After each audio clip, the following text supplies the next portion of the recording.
Friends, पंचमत उद्घोष पर आपका स्वागत। मैं तुलसी मुद्गल पंच आज आपको करौली के इन भव्य राजमहलों का भ्रमण कराता हूँ।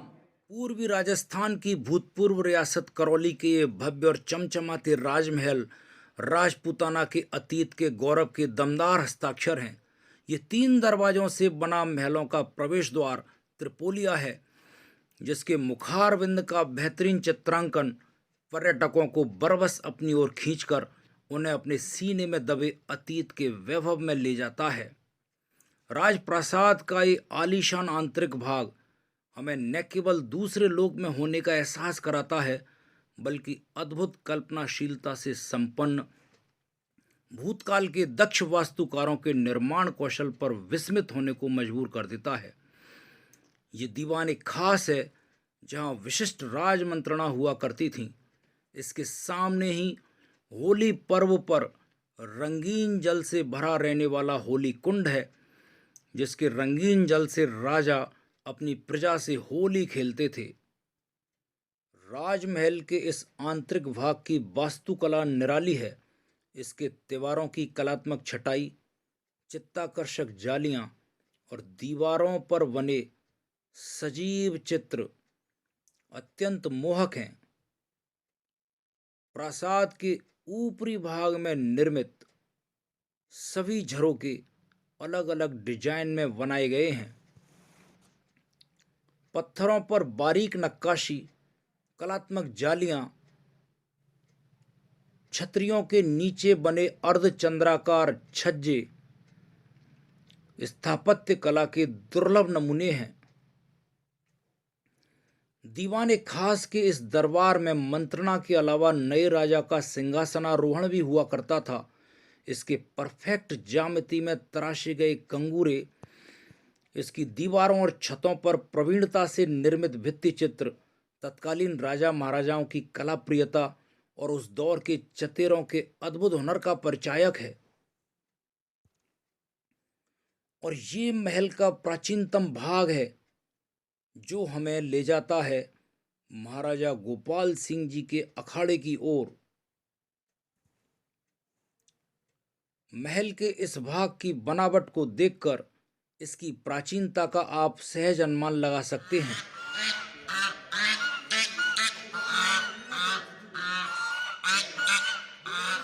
करौली के आराध्य देव श्री मदन मोहन जी महाराज के विग्रह को करौली में लाने वाले प्रातः स्मरणीय महाराजा गोपाल सिंह जी द्वारा निर्मित ये अखाड़ा है, एक रेसलिंग ग्राउंड। महान राजा गोपाल सिंह जी स्वयं एक सिद्धहस्त पहलवान थे। वो खुद यहाँ पर व्यायाम करते थे और उनके जमाने के व्यायाम करने के उपकरण आज तक यहाँ मौजूद हैं। उनके द्वारा निर्मित एक हनुमान जी का लघु मंदिर भी यहाँ है और यहाँ पर उनके जोड़ीदार और दूसरे पहलवान भी आया करते थे और महाराजा उनके साथ जो आजमाइश किया करते थे।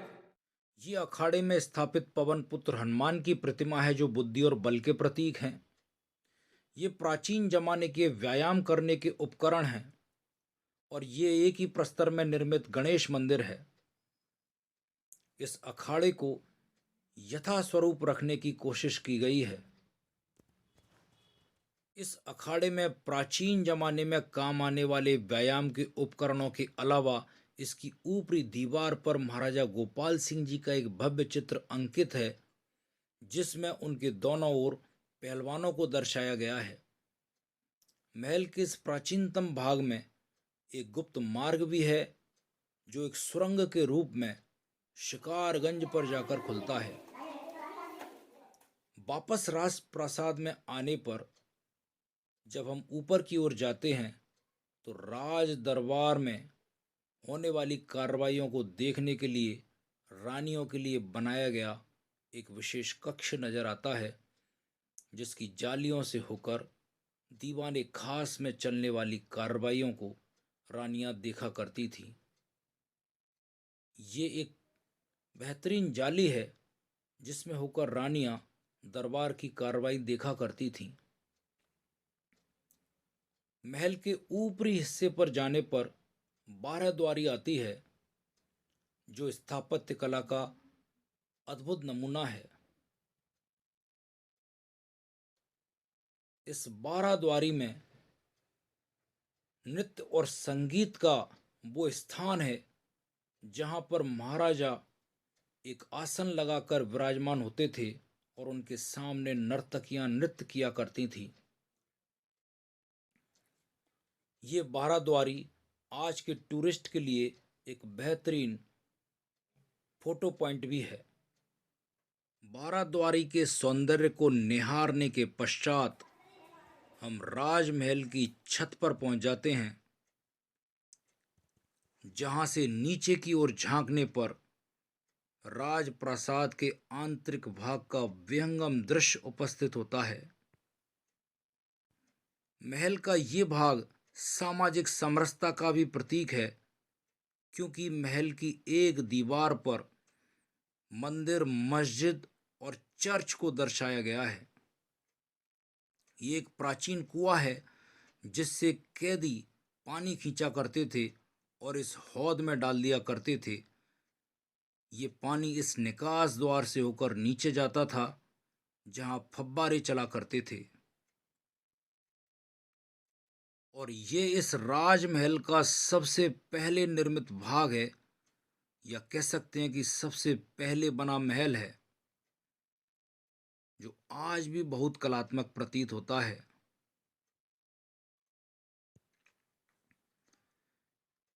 ये हरभवन की बान कहलाता है, जहां पर शानदार नक्काशी युक्त खंबे दिखाई पड़ते हैं।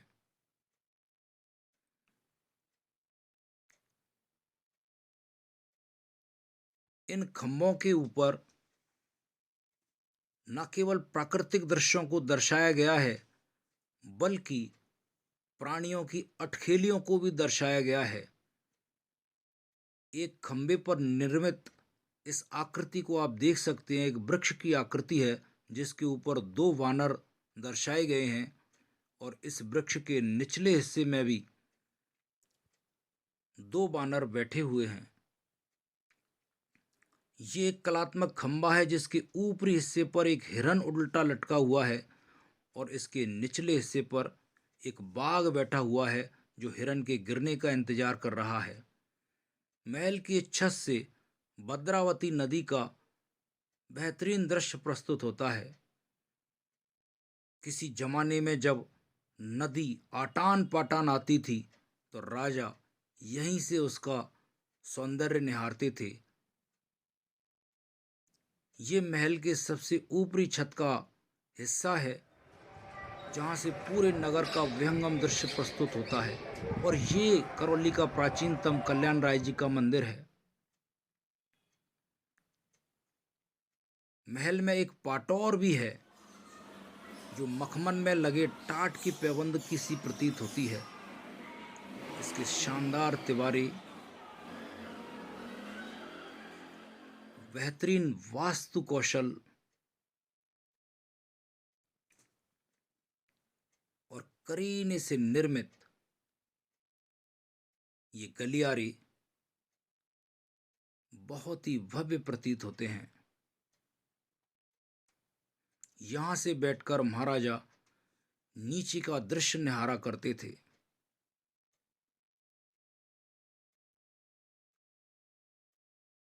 ये मोती महल है, अर्थात प्राचीन राजाओं का शयन कक्ष। इस शयन कक्ष में जालीदार झरोखे हैं, जिनसे होकर रानियां नीचे निहारा करती थीं। शयन कक्ष के इन गवाक्षों से होकर महल का छतरी नुमा हिस्सा नजर आता है, और इस शयन कक्ष में ये हस्तचलित पंखा आज तक रखा हुआ है।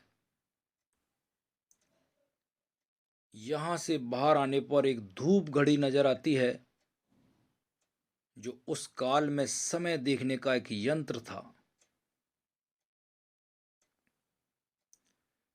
यहां से जब हम जाते हैं तो महल का ये प्राचीनतम हिस्सा है। एक दूसरा शयन कक्ष इधर से आता है, जो भी बहुत कलात्मकता से बना हुआ है। इसकी दीवारों पर अंग्रेजों के चित्र भी बने हुए हैं।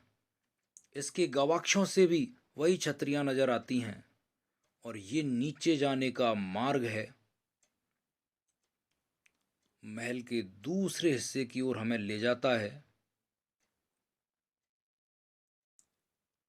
ये रंग महल है जो रानियों का अपना प्राइवेट रूम हुआ करता था, जहां अब गणगौर माता की प्रतिमा रखी हुई है। ये मदन मोहन जी की ओर जाने वाला प्राचीन मार्ग है। यहाँ पर एक कोप भवन भी निर्मित है, जिसमें रानी राजा से रूठकर आ जाया करती थी।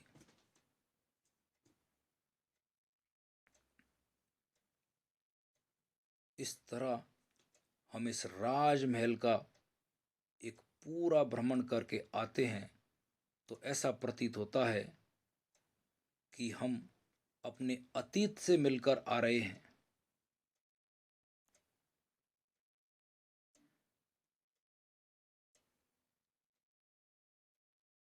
ये 17 द्वारी है, 17 द्वारों से निर्मित। ये 17 द्वारी भी बहुत कलात्मक है। इस महल की खास बात यह है कि इसमें जाली वर्क आपको सब जगह देखने को मिलेगा।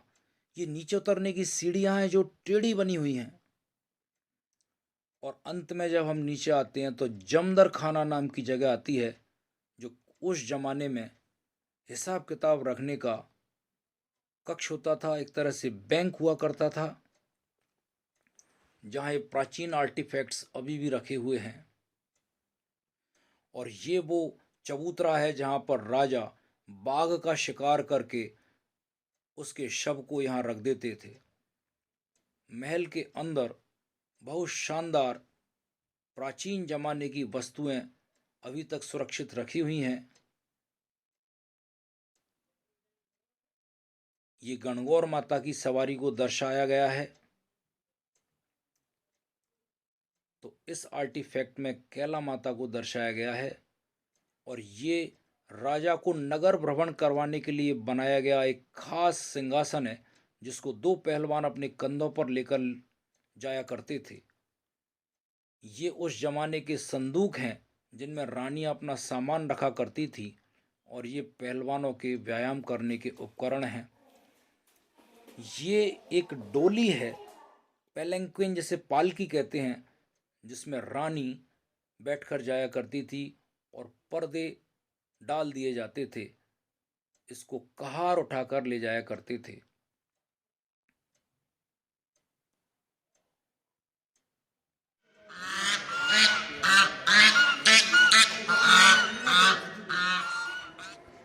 तो ये थी करौली के राजमहलों की यात्रा। पंचमत उद्घोष देखने के लिए आपका बहुत बहुत धन्यवाद। कृपया इसे YouTube पर सब्सक्राइब करें। Thank you very much.